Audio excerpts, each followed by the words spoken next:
Hello, everyone, and welcome to another episode of Founders Grid, sponsored by Gaber.io. Today, we have Peter. Peter is the Director of Investment Strategy at Facilitated Growth. Peter, welcome to the show. Thank you so much for having me. Glad to be here. So, prior to Facilitated Growth, 7 years at Facilitated Growth now. So, what were you doing before that? And let's discuss Facilitated Growth after that.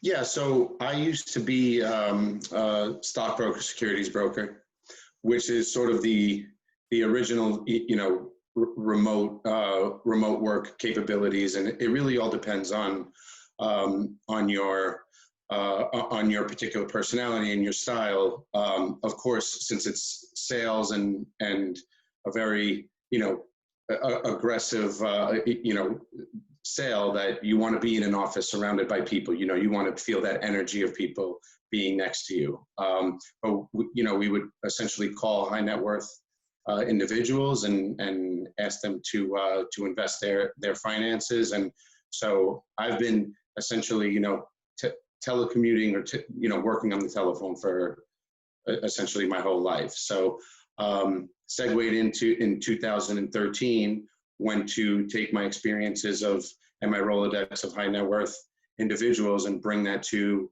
the more of the startup, earlier stage ventures where, a couple of $1 million can really, impact it more than it would be to buy, let's say shares of Microsoft or Apple. So, and obviously the more opportunity, owning a company, I personally think that 99% of the money is made before, a company goes public. So transitioning from publicly traded securities to helping private companies and essentially startups get the first few rounds of funding was something very appealing to me to join Facilitated Growth. All right. And how's the journey been so far? 7 years now. How's the journey been so far? It's been wonderful. We've come a long way. I've learned a ton. We've got a couple of portfolio companies that are moving through the process. Epica International, which is our portfolio medical device company. We literally took that company from napkin concept stage through multiple tiers of financing and $40+ million of capital, all the way from individual investors up to venture debt and venture equity. And we are, we're getting close to, we hope we're getting close to an eventual exit there for that company. Interesting. Sorry, I put myself on mute. So pandemic, unfortunate times because of pandemic. So let's start, let me take you back in March and April of 2020, just think of yourself March 18th, 2020, right? You mean 4 years ago, 6 months ago, right? Yeah, exactly. So, and primarily, around 1st of April, I remember, everyone is back to their comfort zone in regards to everyone is nearer to family the first week of April and all. Now, the news is that are coming out are primarily around there's no funding for startups. Startups are not going to get any funding. Investors are backing out on the term sheets, and VCs are rethinking the investment thesis. The LPs are rethinking about it. If you're not into telehealth, you're not going to get any VC funding, March, April. So I want to know what were your thoughts in March and April and how they have evolved to date. And were they the same or have they evolved? Yeah, well, so what very interestingly for me, Mustafa, is, and Facilitated Growth, we had a couple of new clients come in. So there was actually a lot on my plate in March and April. And in addition, I was working on a fintech company called Twism, that this whole pandemic thing kind of put the need for more, cashless, digital, Twism does digital coins. So between working on that project and also a couple of other entrepreneurs hiring us for services, it was sort of the pandemic hit. And before I can even catch my breath as to, what the direction move forward, I just had 2 more companies on my plate. So very just, business kind of really took a turn upwards at that point. Certainly dealing with investors all the way from, VCs to the smaller seed funds, and then all the way down to our network of angel investors. They're still putting money to work. Certainly when the stock market was, got down to 18,000 or 19,000, on the Dow or whatever it is, people look at their accounts from February, March, April, and they're just, wow, my account's down 20, 30, 40%. So they're less likely to take, a flyer on an angel company, on a pure startup company. So that took a little bit of patience, and of course, like it always does, the market rallied, and these people are feeling more liquid again, have more, but between the illiquidity or the portfolio selling off, as well as, business owners who are who had to furlough some employees, or they were worried about just keeping cash flows, whatever they have, they were kind of keeping hold of tightly. So, I talk to investors all day, every day. So, keeping their the sentiment that they had of, I'm just going to hold back on, I'm not saying I'm not going to invest. I'm just not going to invest today, because we got to see how this thing fleshes out a little bit, and, see how my business kind of weathers the storm. True. So now coming down to the personal productivity hacks, right? So, everyone has been forced to work from home, especially the finance. I look after sales in my company, right? So I'm an extrovert by nature. I get my energy from people. If I don't meet like 70 people a day, I just kind of like zoned out kind of stuff, right? Likewise. So same goes for people in that end to investments, right? So now I'm forced to sit on Zoom, and the excitement that I usually have is wearing a Batman shirt to a podcast that I'm hosting. Love it. The suits and everything, it's just sitting over there and they're getting bored, right? So how are you coping with all of that, and what productivity hacks are you using over the course of last 6 months? I've been working remotely for years now, Mustafa. So, this thing really thrust the remote working and working, telecommuting. The pandemic really thrust that into the forefront. I think it comes down to, discipline.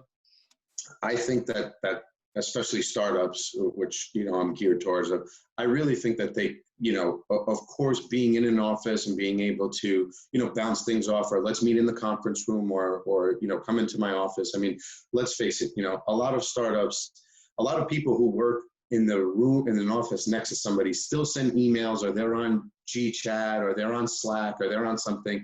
They don't get up from their desk to just even walk 5 feet to go into somebody's office. So I think first and foremost, it comes down to accountability and the discipline of, I have a deliverable that I need to get to my client, or a member of my team needs this information to do X and X, so that we can get this product out. We can deal with the client, whether you're building a product, or whether you're in sales, or whether you provide a service. It is about accountability, and no one wants to be that link in the chain that, something was in, Pete's inbox for, 2 weeks and didn't get done. That's just, I'm so used to, whether I'm sitting at my desk working remotely, or whether I'm, out and about on my phone, obviously any emails, any messages, any G-chats that come in, the timely stuff, I like to get it done, so that my team knows that, Pete might be in San Diego and we're here in Charleston, but this is going to get done. So just to talk about facilitated growth for a second, we have an office in Charleston. I'm in San Diego. I run on East Coast hours. I'm up at 5:30, 6 a.m. Pacific time every day. Things kind of wind down East Coast time around 2, 3 o'clock my time, but then I still have that rest of the day to really to address biz dev matters on the West Coast. So I'm just working around the clock, and I get to speak to the investors I speak to on the East Coast. I could do that, and as well as address investors on the West Coast. So having the discipline of being at your computer. It's interesting. You know, when you asked me to do this, I just happened to read something from Satya Nadella, and he says that working from home is like sleeping at work, and he's literally right, because if you're working from home, that's where you sleep, right? So you are, you know, sleeping. And you know, talking about like the first video meetings of the day, or you know, 30 minutes into it, we get fatigued. And I think that, you know, just like an athlete, or just like a salesman, or just like an actor, it's a repetition. If you get up every day and you're doing video meetings and you get into that routine, it's going to be, you'll have the similarities of being in an office, even though you physically can't, you know, you could see, but you're not physically in the same room as somebody. So, you know, I also saw that Microsoft has this together mode feature that they're going to either be releasing or just release, which is putting the video calls in a virtual setting. So whether it's an auditorium, a meeting room, a coffee bar. So they're going to just take one more element of, you know, we're going to be virtually sitting in an auditorium together, or a conference room, as opposed to, you know, in our respective home offices. So, you know, discipline and accountability, I think even more so to your team of, we have tasks, we have deliverables that we need to do, we have a deadline, we have a product we need to get out, we have clients we need to service, and let's just all be able to rely on each other, even though we're 3,000 miles away. True.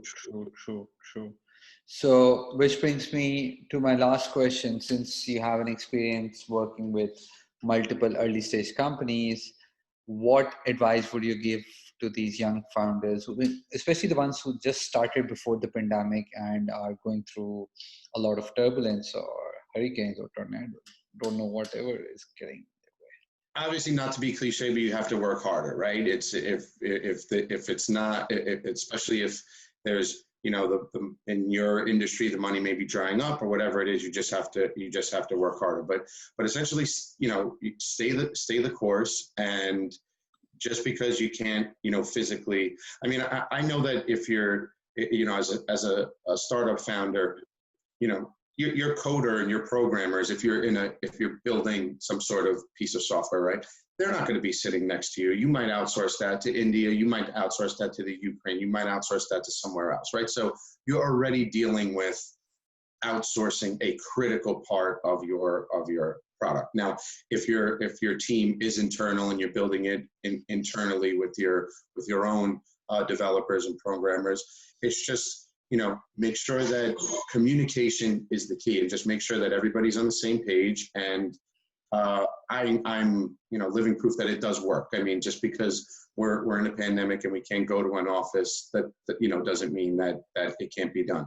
Also, the cost effectiveness of remote working. I mean, you know, for bigger companies, the relocation costs of bringing somebody from, let's say, the Midwest to New York City and paying them, you know, instead of, you know, X amount, paying them 2 or 3X so they could relocate to live in New York City. Well, now that's kind of taken a back seat. So as far as startups goes, you know, the cost effectiveness of, if you're working from your home office, I mean, you are literally, because there's no rent cost, there's no utilities on it. You don't have to worry about, you know, traveling to and from the office. That you can, and the time of potentially commuting, you know, a half hour, you now have that time to work on your business. So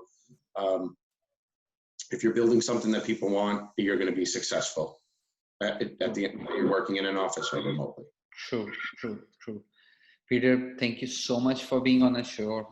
Take care of yourself. Stay safe. It was fun chatting with you. I'm pretty sure we could have spoken for another 15 to 20 minutes, but my marketing team tells me I need to keep it within 12 minutes. So, Mustafa, you wear that shirt and we can talk all day. With greater power comes greater responsibility, you know. 100%. That's Batman and Superman. But thank you so much.